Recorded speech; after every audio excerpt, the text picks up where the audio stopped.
فرمایا ان اول بیت وضع للناس للذی ببکۃ مبارکا وہدی للعالمین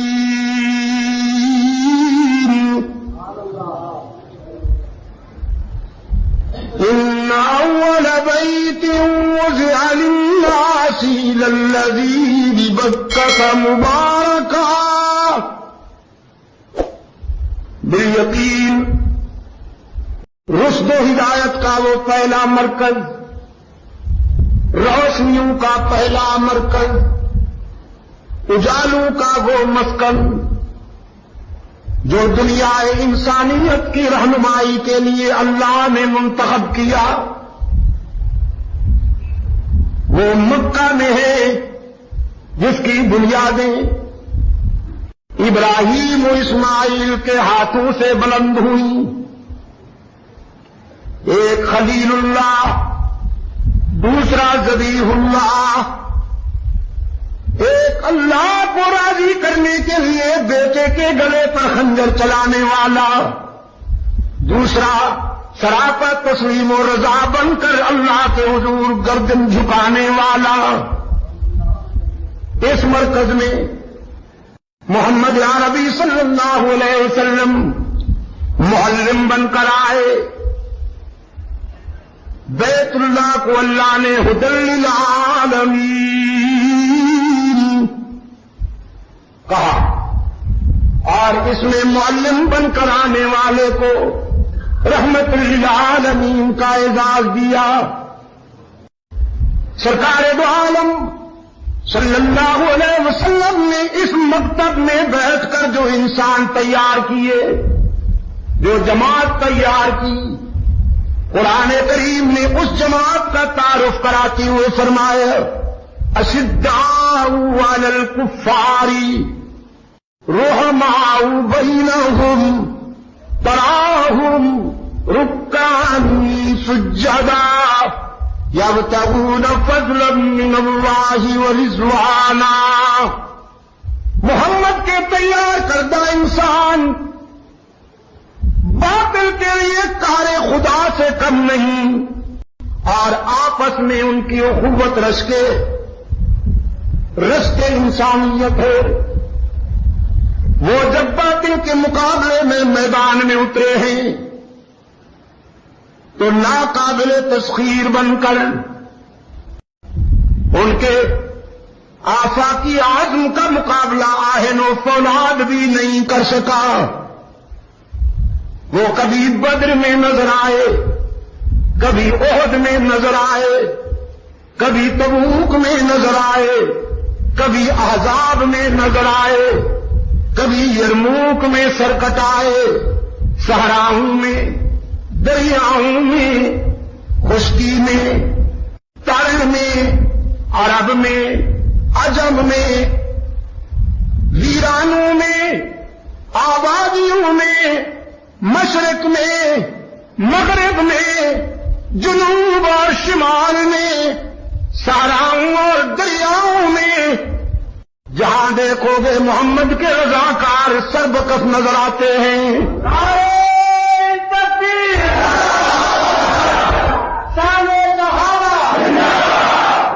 جنہیں بکریاں چرانے کا سلیقہ نہیں آتا تھا، انہیں معلم کامل نے اتنا معیاری بنا دیا کہ وہ انسانی قافلہ کے سالار بن گئے۔ درفشانی نے تیری قطروں کو دریا کر دیا، دل کو روشن کر دیا، آنکھوں کو بینا کر دیا۔ پھر خود نہ تھے جو راہ پر عالم کے ہادی بن گئے، کیا نظر تھی جس نے مردوں کو مسیحا کر دیا۔ حبشے کا سیاہ فام رحمت عالم کا رضاکار بنا، اتنا بلند ہو گیا کہ روح الامین بھی بلال کے عروج پر رشک کرتا ہوا نظر آیا۔ حسن کا صہیب رحمت عالم صلی اللہ علیہ وسلم کا رضاکار بنا، اتنا بلند ہو گیا کہ حاملین عرش بھی صہیب کی بلندی پہ رشک کرنے لگے. بصرے کا حسن رحمت عالم کا رضاکار بنا. اتنا بلند ہو گیا کہ آسمان کے ستارے بھی اس کے عروج پہ رشک کرتے نظر آئے. یہ محمد کے رضاکار ہیں، رسول کے پیارے ہیں، آسمان ہدایت کے تابندہ ستارے ہیں. ہم ان سب کے رضاکار ہیں. اور پشاور کے روشن ضمیروں محمد کے رضاکاروں کو جب بھی دیکھنا ہو قرآن کی عینک لگا کے دیکھنا، تاریخ کی عینک نہیں. تاریخ صحابہ کا فیصلہ کرنے کی صلاحیت نہیں رکھتی. صحابہ کی عظمت تاریخ کا فیصلہ کرے گی. ہم تاریخ کے ہر انکشاف کو صحابہ کی عظمت کے معیار پہ پرکھیں گے.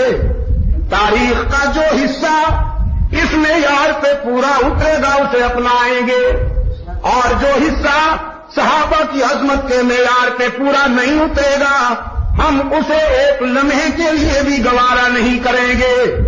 تاریخ کے مسودے رد کیے جا سکتے ہیں لیکن اصحاب رسول کی عظمت پر شبہ نہیں کیا جا سکتا. یہ وہ عظیم کردار ہیں جن کا مدرسہ بیت اللہ ہے، جن کا معلم رسول اللہ ہے، جن کا نصاب تعلیم کلام اللہ ہے، جن کا لقب حزب اللہ ہے، جن کا ممتحن خود اللہ ہے، وذالک فضل اللہ ہے. رب العالمین نے فرمایا اولئک الذین امتحن اللہ قلوبہم للتقوی. رب العالمین نے فرمایا محمد عربی کے رضاکاروں کا امتحان بھی میں نے خود لیا، لینا بھی اسی کو چاہیے تھا. ممتحن معلم سے بڑا ہونا چاہیے تو امتحان کے تقاضے پورے ہوتے. ایگزامینر ٹیچر سے سینئر ہوگا تو امتحان کے تقاضے پورے ہوں گے. پرائمری کے بچوں کا امتحان مڈل والے لیتے ہیں، مڈل والوں کا امتحان ہائی والے لیتے ہیں، ہائی اسکول کا امتحان کالج والے لیتے ہیں، اور کالج والوں کا امتحان یونیورسٹی کے اساتذہ لیتے ہیں. جس جماعت کا استاد محمد ہو اس کا امتحان اللہ نہ لے تو کون لے؟ محمد عربی سے تو سینئر ہے ہی کوئی نہیں. جس جماعت کو رحمت عالم نے پڑھایا اس کا امتحان بھی خود اللہ نے لیا. الہ العالمین جماعت حزب اللہ جیسی، ادارہ بیت اللہ جیسا، معلم رسول اللہ جیسا، ممتحن خود اللہ، تو امتحان کس حال میں لیا؟ جنت سے قالینیں منوائیں، عرش سے کرسیاں منوائیں، قالینوں اور کرسیوں کو بٹھا کر جماعت رسول کا امتحان لیا.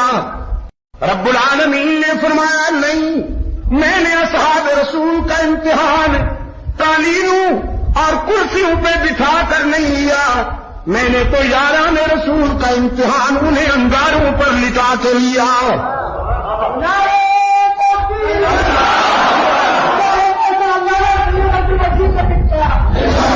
کبھی بدر میں، کبھی احد میں، کبھی یرموک میں، کبھی احزاب میں.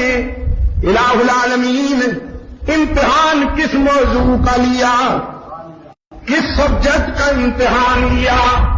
رب العالمین آنکھوں کا امتحان لیا تو نے، ہاتھوں کا امتحان لیا، پاؤں کا امتحان لیا، یا کانوں کا امتحان لیا، یا زبان کا امتحان لیا، دیکھنے، چلنے، بولنے، سننے یا پکڑنے کی صلاحیتوں کا امتحان لیا.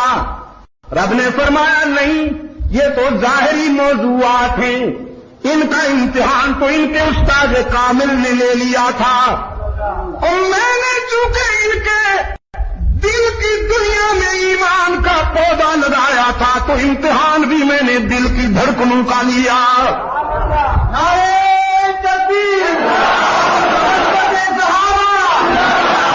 اولئک کتب فی قلوبہم الایمان وزینہ فی قلوبہم وکرہ الیکم الکفر والفسوق والعصیان.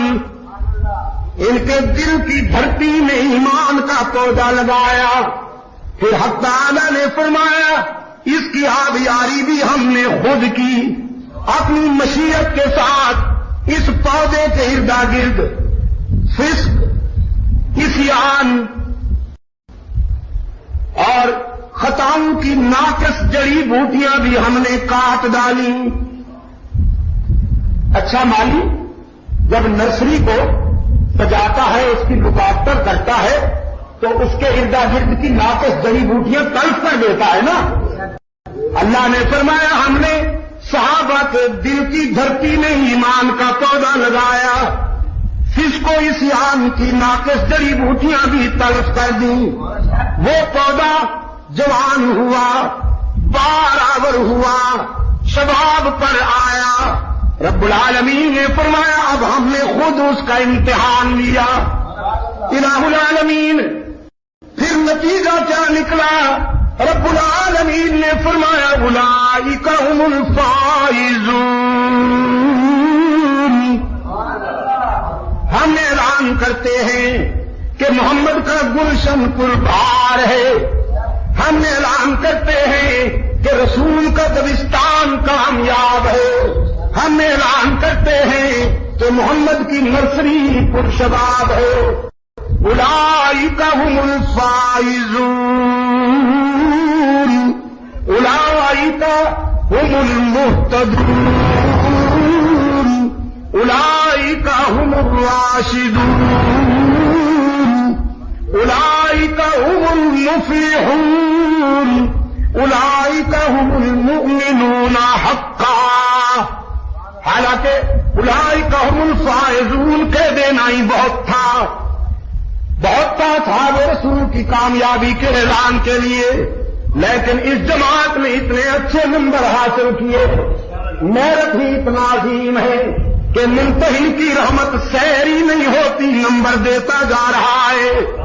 کبھی کہتا ہے یہ فائزون ہیں، کبھی کہتا ہے یہ راشدون ہیں، کبھی کہتا ہے یہ محتدون ہیں، کبھی کہتا ہے یہ حزب اللہ ہے، کبھی کہتا ہے یہ فرش پر میرے نبی کی نبوت کے عینی گواہ ہیں، میں عرش پر ان کے ایمان کی حقانیت کا عینی گواہ ہوں.